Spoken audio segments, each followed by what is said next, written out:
네, 유쾌한 시민들의 명랑한 공동체 지식의 뱅가드 하승주입니다. 오늘은 첫째 시리즈 아마 마지막이 될 것 같습니다.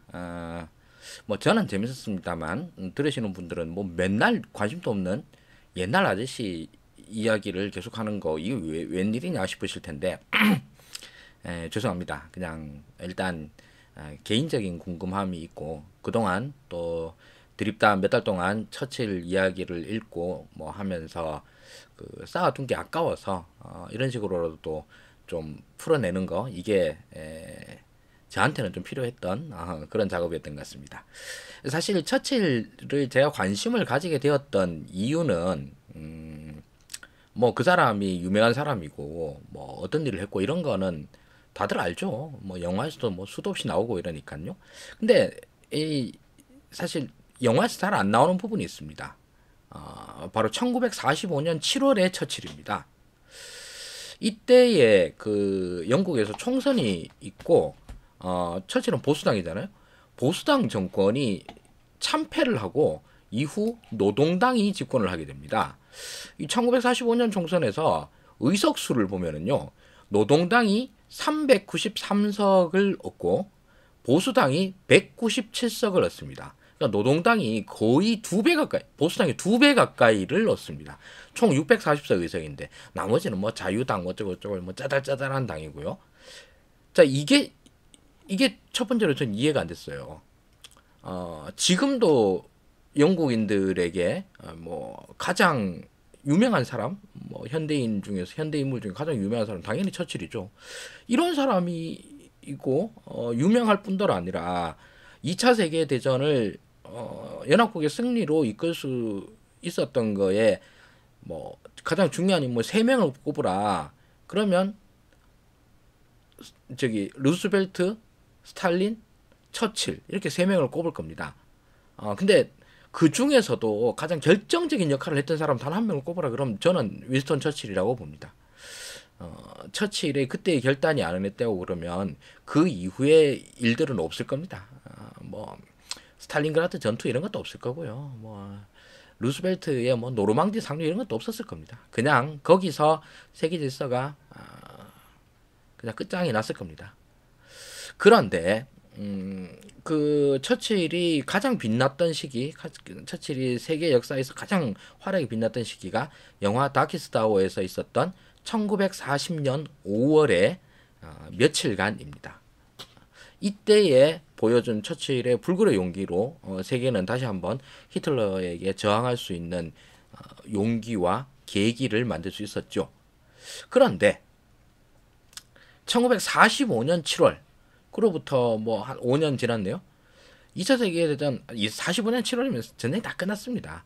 이미 유럽 전선은 45년 5월달에 이미 다 끝났고요. 다 평정이 됐고, 그러고 7월달이니까 뭐 종전 직전이었는데 그건 일본과의 전쟁이 이제 8월 15일까지 진행이 되니까 일본과의 전쟁은 그때까지 이미 다 끝난 거나 마찬가지죠.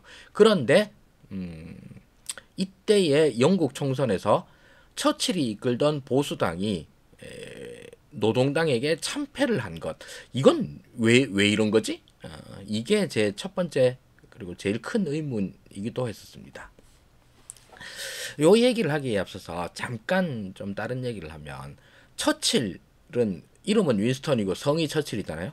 처칠 가문입니다.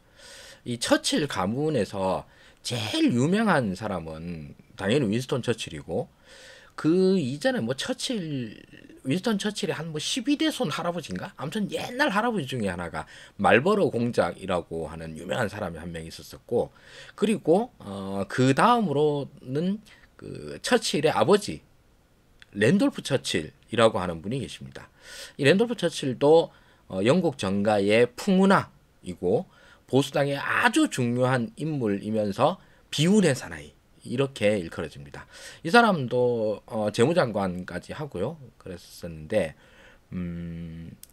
이 랜돌프 처칠도 이제 보수당에서 아주 중요한 인물인데 뭘로 중요한 인물이었냐면 어떤 의미에서는 이 영국 보수당의 살 길을 보여준 마치 선각자 같은 이런 인물이기도 했었습니다. 그 유럽 역사 보시던 분들 특히 영국 쪽 역사에서 이 1800년대에 영국을 가장 뜨겁게 했던 운동 중에 하나가 차티스트 운동. 즉 보통 선거권, 모든 시민에게 투표권을 보장해라. 이 운동이었고요. 이 운동은 사실 초반에 이제 엄청나게 기세를 몰아가면서 뭐 몇십 년을 했었었는데 결과적으로는 이 차티스 운동 자체로는 실패를 하고 그 차티스 운동이 끝나고 난 다음에 이제 1800년대 후반, 뭐 80년대가 90년대 이때쯤부터 보통 선거 제도가 확립이 됩니다. 그래서 영국의 성인 남성들에게는 투표권이 다 보장이 됐죠. 그 전에는 어떻냐? 일정 재산을 이상을 가진 성인 남성들에게만 투표권이 보장이 됐어요. 그러니까 이제 그 소위 말하는 중산층 이상인 사람들에게만 투표권이 보장되니까 중산층 이하인 소위 말하는 워킹 클래스, 노동자 계급, 빈민 계급에게는 투표권이 없는 거예요. 그러다가 선거법이 개정이 되고 영국 정가에서도 아니 뭐 사실 민주주의 한다는 나라에서 그 국민 재산으로 이렇게 투표권을 차별하면 안 되지 하는 게 돼서 결국은 빈민들에게도 투표권이 보장이 됩니다. 그럼 여기서 난리가 난 게 어딜까요? 당시의 영국은 자유당과 보수당 쪽입니다. 보수당은 말 그대로 보수당이에요. 그러니까 이쪽 사람들은 상류층, 귀족, 뭐 보수주의자, 뭐 대충 이런 그룹들입니다. 이런 그룹들이 이제 투표권자로 와장창 그 하층민들이 들어와요. 이 사람들이 왜 귀족당을 찍겠어? 이제 보수당은 이것 때문에 우린 끝장났어 라고 하는데 여기에 활로를 만들어주는 사람이 윈스턴 처칠의 아버지 랜돌프 처칠 경입니다. 너무 걱정하지 말라고. 그냥 그 저쪽 사람들은 사실 뭐 선거에서 사람들 계급 투표 잘 안 해. 특히 가난한 쪽 사람들은 계급 투표 안 해. 걱정하지 말고 그냥 가난한 사람들 위하는 척하고 그러면 되는 거지 뭐. 라는 전략을 실제로 짜고 그걸 실천을 하고 그래서 선거를 이기게 만들어줍니다. 그러니 보수당에서는 랜돌프 처칠이 하는 대로 따라하면 되겠다 라는 게 돼가지고 이 사람이 정가의 풍운하가 됩니다. 그래서 이제 내각에도 들어가고 그랬었는데 이런 것까지는 보수당 입장에서도 굉장히 좋았는데 윈스턴 처칠만큼은 아니지만 이분도 아주 그 매버릭적인 좀 독불 장군, 뭐 독고다이 이런 기질이 있어가지고 그 계속 이제 좀 많이 트러블을 만듭니다. 그래서 보수당 내부에서도 좀 싫어하고 그러는데 이 양반이 막판에 뭐 진짜 뭐 별것도 아닌 일인데 아마 뭐 해군성과의 트러블, 뭐 해군 예산을 갖다가 뭐 늘리니 줄이니 하는 건데 해군 예산을 줄여야 된다 이렇게 얘기를 하는데 해군성에서 아니 늘려야 된다 서로 싸우다가 내 말대로 안 하면 사표 쓸 거야 샹 했더니만 당시에 영국의 총리와 영국의 왕이 그래 얼른 써 해가지고 아니, 쓴다니까 그래 쓰라니까 그래서 뱉은 말이 있어서 할 수 없이 사표를 쓰고 그 길로 정가에서 아웃이 돼버립니다. 이 사건으로 인해서 사실 윈스턴 처칠의 정치 인생에도 그때 너가 아버지 그 옛날에 그 또라지 달 때 그 저기 좀 많이 피곤했어 이런 걸로도 좀 유명하기도 하고 그랬습니다. 이런 처칠의 집안 내력이 있는데 자 그때 처칠의 아버지 이야기고 처칠 본인의 이야기입니다. 이제부터는 자 다키스트 아워 1940년 5월에 그 순간들을 처칠은 이겨냈습니다. 그리고 그 이후로 40년 그 덩케르크 철수 이후로 그 다음에 있었던 게 배틀 오브 브리튼이라고 해서 영국 공중전, 영국 해협 이거를 독일 공군이랑 영국 공군이랑 왔다 갔다 하면서 죽기 살기로 싸우죠. 공중전이 벌어집니다. 이 와중에 이제 독일 폭격기들이 런던까지 폭격하고 뭐 여기서 이제 영국 전투기들 스피파이어 전 나와가지고 그냥 거기서 계속 공중전하고 이거는 이제 영화로도 이것저것 많이 나오고 그렇습니다. 이걸로 해서 결국은 이깁니다. 당시 영국의 기존 군대들은 거의 다 녹다시피 했었는데 남은 거 있는 대로 억지로 끌어모으고 해가지고 그래서 결국 독일 공군의 공습을 이겨냅니다. 그리고 그 이후로부터는 이제 전쟁에서 진짜로 중요한 고비는 넘겼다 싶었거든요. 넘겼다 싶고 그 다음에 있었던 일이 결정적으로 이제 영국으로서는 살았다가 된 게 거의 같은 시기에 일어난 건데 일본이 느닷없이 진주만을 폭격한 것과 그와 동시에 히틀러가 미국의 루스벨트에게 선전포고를 합니다. 이 사건은 그동안 끝까지 전쟁에 안 끌려오려고 하던 미국을 결국 전쟁의 판으로 끌어내린 사건이라서 처칠은 그때 기록에는 안 남아있지만 진짜로 뭐 기록에 남아있는 걸로는 이제 우리는 살았다라고 얘기를 하고, 기록에 안 남아있지만서도 아마 그날 술을 하다 대판으로 퍼먹고 진짜로 살았다 싶은 기분을 누렸을 것이다 라고 추정을 하고 있습니다. 그 미국의 참전 이후로 그 다음부터는 뭐 사실 처칠만 그런 게 아니라 영국 국민들도 이제 살았다 싶을 거 아니에요 진짜로. 여태까지 영국 혼자서 외롭게 나와서 유럽 전장에서 이렇게 치고받고 했었는데, 이제 우리의 동맹군 처칠이 다키스타워에 그날 했던 연설문에서 우리의 친구 신대륙의 친구들이 우리를 도우러 올 것이다 라고 했었는데 정말로 도우러 오게 되었습니다. 그럼 다 좋아질 것 같잖아요. 근데 초반에는 그렇게 좋지 않았어요. 그 초반에 아시다시피 영국이 이제 영국 본토 항공전 배틀 오브 브리턴 이것만 있었던 게 아니라 중요한 전장이 몇 군데가 있었죠. 그 중에서 아주 유명한 게 북아프리카 전장이 있습니다. 바로 독일의 롬멜과 붙어가지고 영국군이 판판이 깨지던 북아프리카 사막 기갑전. 여기서 아니 영국 군대가 독일군 롬멜국에 탱크 몇 대나 된다고 우리 부대가 이렇게 다 깨진단 말이야? 라고 하는 패전 소식을 계속 듣게 됩니다. 영국 국민들은 왜 이러지 이거? 거기다가 영국은 식민지가 많았으니까 아시아 쪽 식민지에 있었던 그 미얀마 쪽에 있는 전선에서 일본한테도 막 밀려요. 그리고 싱가포르 함락돼 가지고 그 싱가포르에 있던 영국군 10만 명이 포로가 됩니다. 그래서 이 동남아시아 전장에서 영국의 피해가 엄청납니다.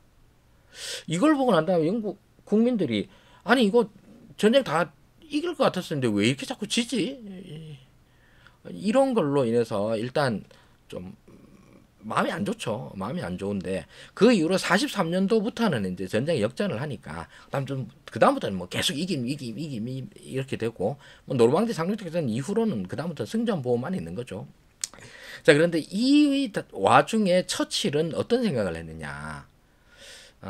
이 당시에는 이제 미국의 참전과 더불어 이제 2차 대전의 추는 이미 결정이 된 겁니다. 그냥 전쟁은 이제 연합군이 이기는 겁니다. 그런데 어떻게 이기느냐? 주요 지금 현재 전장은 어디냐 하면 그 독일의 동부 전선, 즉 러시아 전장입니다. 소련 전장. 소련 영토 한복판에서 죽기 살기로 독일이랑 소련이랑 싸우고 있어요. 여기 싸우고 있는데 자, 이때의 처칠은 무슨 생각을 했을까요? 여기서 처칠은 또 한 번 큰 작전을 겁니다. 마치 뭐 갈리폴리의 재판이라고 해야 될까요? 지금 현재 동부 전선에서 저렇게 뭐 스탈린그라드니 뭐 모스크바 공방전이니 뭐 저기 뭐냐 러시아의 대평원에서 서로 기갑전이 막 벌어지고 있습니다. 자, 이럴 때 우리가 지중해를 통해서 위로 뚫고 들어가자. 그러면 지금은 이제 동유럽 쪽 있지 않습니까? 이쪽을 갖다 쭉 뚫고 들어가는 겁니다. 그래서 폴란드 지나서 독일까지 치고 들어가는 겁니다. 자, 이렇게 전선이 형성이 되면 뭐 거기서 지중해를 통해 가지고 오스트리아 넘어서고 오스트리아에서 다시 뭐 폴란드까지 들어가고 독일 치고 이런 식으로 되면 뭐가 되겠습니까? 전선이 그냥 거기서 형성이 되는 거죠. 그러면 뭐가 되느냐 하면 스탈린의 유럽 개입이 거의 빵이 됩니다. 서유럽은 물론이거니와 현재의 동유럽까지도 그 미국, 영국 연합군 쪽에 영향력 하에 놓이게 됩니다. 그러면 전 유럽 전체가 스탈린과의 대립을 피할 수 있다. 또는 피한다 하더라도 전 유럽 전체가 스탈린에 맞설 수 있는 이런 세력권을 형성하게 된다. 이게 처칠의 작전이었습니다. 작전 자체로만 보면 너무 좋고 이렇게만 된다고 그러면 뭐 더 바랄 나위가 없을 것 같지만 문제는 이 안을 하려고 그러면 자, 이 배로 해가지고 군대들 다 실어 보내서 여기에서 이탈리아 그 아직까지 남아있는 애들이랑 이탈리아 잔당들이랑 싸워야 되고 그거 넘어서 뭐 알프스를 넘네 뭐 동유럽을 넘네 이런 걸 해야 되고 보급선 엄청나게 길어지고 아니 그 아이젠하워 같은 유럽군 미국 사령관들이 볼 때는 그냥 프랑스로 뚫고 들어가요. 프랑스로 뚫고 들어가면 되잖아. 도보 해협을 건너든 노르망디를 상륙하건 그렇게 해서 하면 되잖아요. 사실 아이젠하워의 이제 노르망디 상륙전 그러니까 프랑스로부터 그냥 치고 들어가는 것 이게 보급도 훨씬 쉽고 훨씬 직선 도로이고 작전도 훨씬 쉽고 그 물자나 인명의 손실 이런 것도 훨씬 적을 것이 너무 분명합니다. 그런데 처칠은 끝까지 어떻게든 이 남부에서 밑에서부터 독일 치고 올라가자라는 작전을 계속 들이밉니다. 여기에 제일 반대하는 것은 스탈린이죠. 미쳤냐 이게. 그럼 네가 처칠 네가 이지랄 하는 거 누가 모를 줄 아냐. 우리 소련 때문에 그런 거 아니야. 우리 소련 영향력을 최소화시키려고. 야, 우리 소련에서 3천만 죽었어. 3천만. 우리 3천만이 죽어가면서 이렇게 싸운 전쟁인데 너희끼리 다 해먹겠다고? 스탈린 입장에서는 절대 용납할 수가 없는 작전이었죠. 게다가 미국 입장에서도 우리도 남의 나라 전쟁에 끌려와 있는 건데 빨리 전쟁 끝내고 가야지 뭔 개소리냐 이렇게 되어서 결국은 노르망디 상륙 작전으로 끝이 납니다. 결정이 납니다.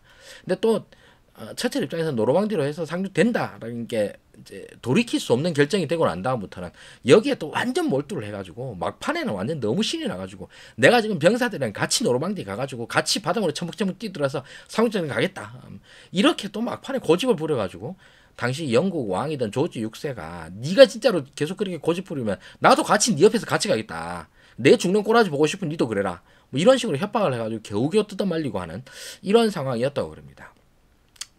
뭐 이런 얘기를 하면서 이제 처칠이 나름대로의 이제 전략적인 그 방향성 뭐에다가 어떤 천재성 이런 것들은 너무 당연한 건데 한편으로는 좀 막판에 가면서 너무 뭐랄까 열정이 과하다 이런 느낌도 있었죠. 이 열정이 과함은 당시에 이제 연정에도 약간씩의 영향을 미칩니다. 2차 세계대전 당시에 처칠이 수상에 들어가면서부터 전시 거국 내각을 꾸립니다. 지금은 전쟁이니까 정당들끼리 전부 다 협력해야 돼. 협력하기 위해서는 모든 야당들도 다 내각이 다 들어와. 다 들어와서 여기에서 하는 거야. 이제 우리 당들끼리 서로 싸우는 건 최소화하는 거야. 이제 더 이상 당들끼리 싸우면 안 돼. 우리의 주적은 히틀러니까. 그래서 당시에 뭐 수상은 처칠의 수상이지만서도 그 이전에 이제 처칠의 정적이었던 체인벌린이나 헬리팩스도 내각에 들어오고 그 다음에 야당이었던 노동당의 애틀리 뭐 이런 사람들도 내각에 들어옵니다. 그래서 그 전쟁은 처칠이 한다. 그동안에 영국 국민들의 민생은 노동당 애틀리 당신이 좀 열심히 해주쇼. 그래서 실제로 노동당이 그때 그거를 열심히 합니다. 그러면서 여기서 약간씩 이게 변화가 생기기 시작을 하는데 이제 45년이 되고 전쟁은 다 이겨갑니다. 조금만 더 참으면 이제 마지막으로 전쟁 종식에 도장을 찍게 됩니다. 근데 처칠 입장에서는 자기가 이제 역대 최강의 권력을 가지고 있었으니까 이 전시는 끝나더라도 우리 연립 내각 이건 좀 더 유지를 합시다. 전후 복구도 해야 되고 뭐 여러 할 일이 많지 않습니까? 이때까지만 해도 연립 내각을 계속 유지를 합시다. 라고 얘기를 했었는데 노동당 쪽에서는 사실 뭐 그것도 나쁜 건 아닌데 이제 우리도 우리 나름대로의 독자적인 생각들이 있고 그리고 그동안 우리가 이제 사실 거국 내각이라 가지고 얘기 못한 것들도 많습니다. 이제 독자적으로 가는 게 어떨까요? 이렇게 얘기를 해서 그래 그럼 총선합시다. 이렇게 합의가 됩니다.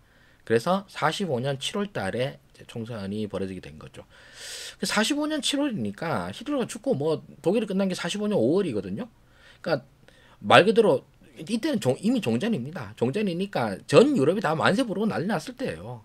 막 처칠이 드골이랑 같이 파리 시내를 걸으면서 막 손 흔들고 그럼 뭐 그게 뭐 신문에 쫙 돌아지고 이제 처칠은 영국의 영웅이 아니라 세계의 영웅이고 막 이런 상황에서 선거를 했는데 처칠이 이때 박살이 납니다. 사실 처칠이 박살난 게 아니라 보수당이 박살이 난 거였죠.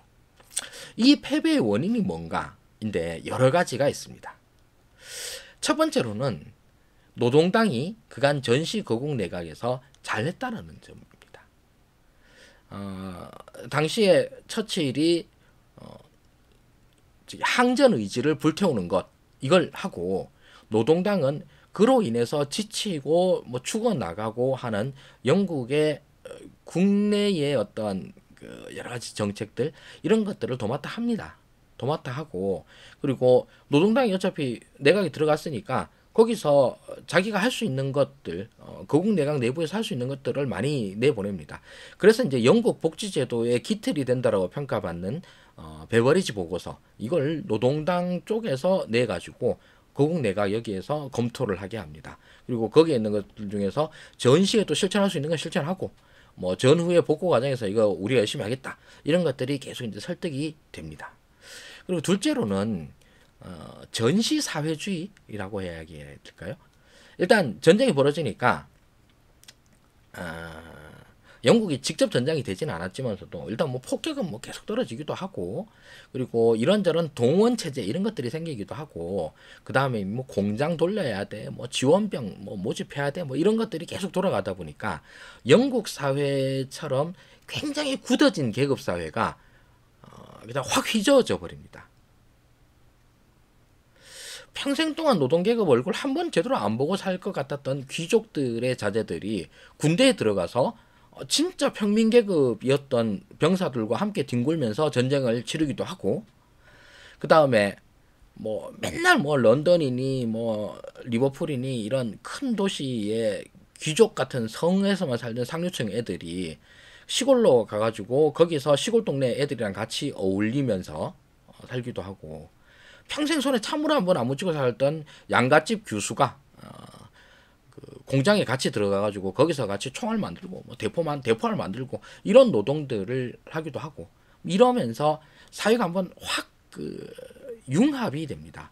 이 와중에 전시는 동원 체제다 보니까 모든 국력들이 다 글로 집중이 되잖아요. 그래서 여기서 전시 동원 체제로 인해서 여기서 국민들은 그 사실은 사회주의의 아류를 경험하게 되는 거죠.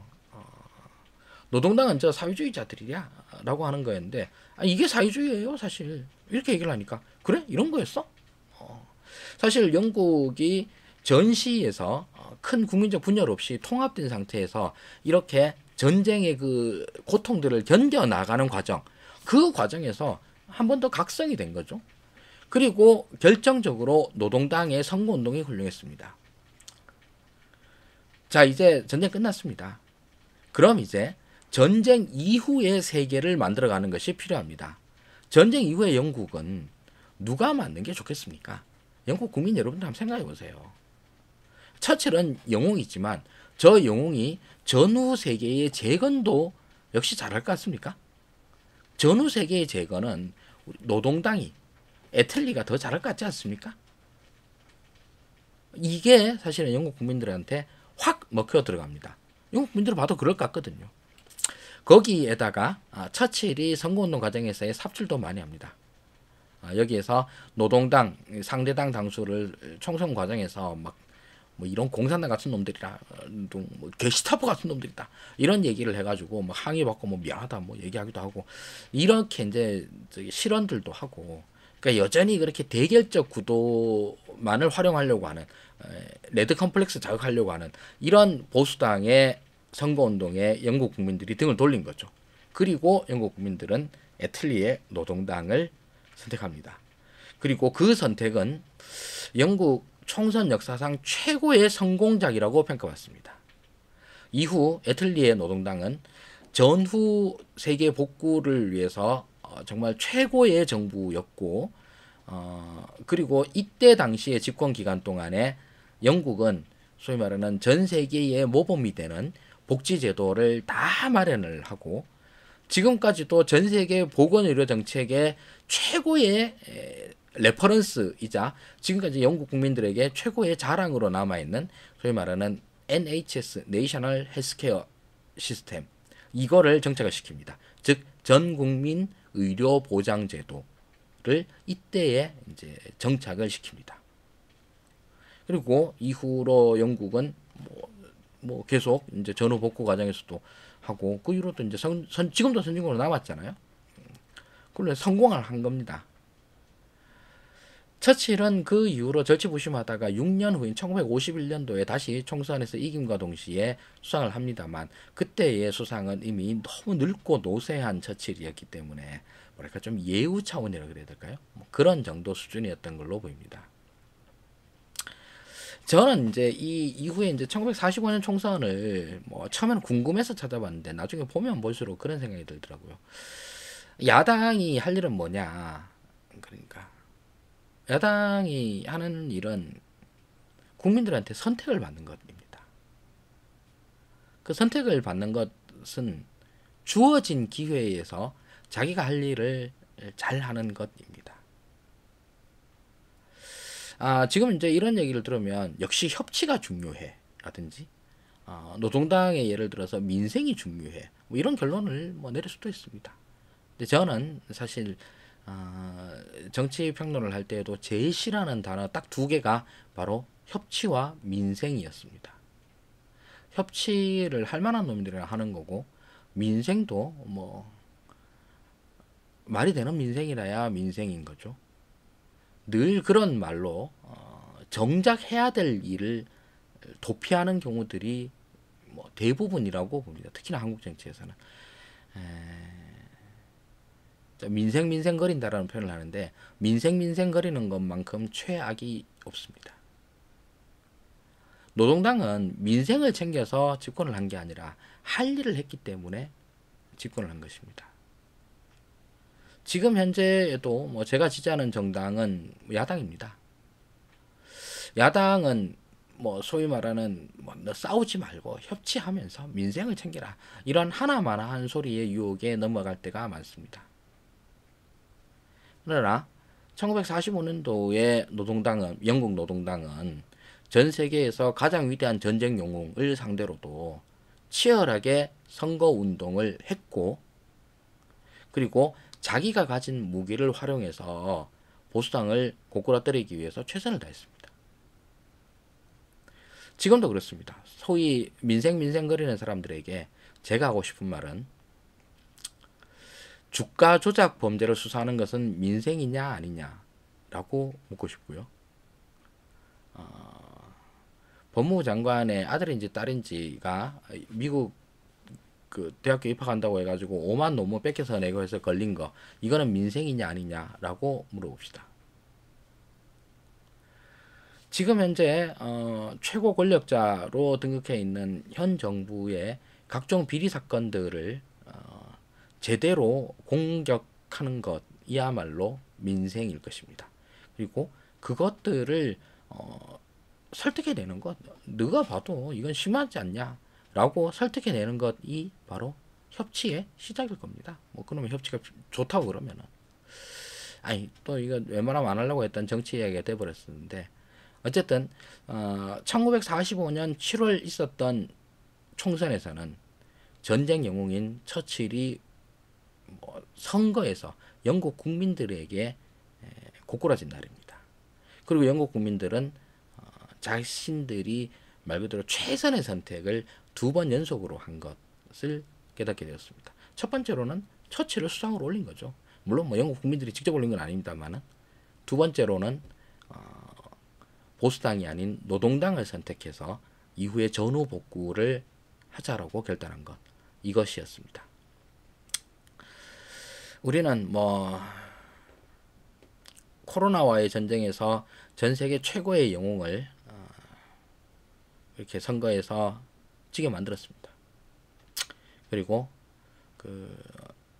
뭐 어떤 면에서 보더라도 많이 한계 이하인 리더를 뽑아놨습니다. 저처럼 리더의 중요성을 강조하는 사람으로서는 매우 암담한데요. 뭐 어쩌겠습니까? 뭐 이미 지나간 일인데. 앞으로 잘해봐야죠. 네. 뭐 결론이 좀 이상하긴 합니다만 뭐 이게 결론입니다. 그래서 처칠 시리즈로 뭐 한 5회인가 6회인가 한 것 같은데 그 대단원의 막은 일단 여기서 내리기로 하겠습니다. 지금까지 옛날 이야기 뭐 지금과는 연관성도 전혀 없는 이야기를 꼭 참고 들어주셔서 대단히 감사합니다. 그 저기 페이스북 라이브로 보시는 분들은 제가 유튜브 링크 걸어 놓을 테니까 구독 좀 많이 눌러 주십시오.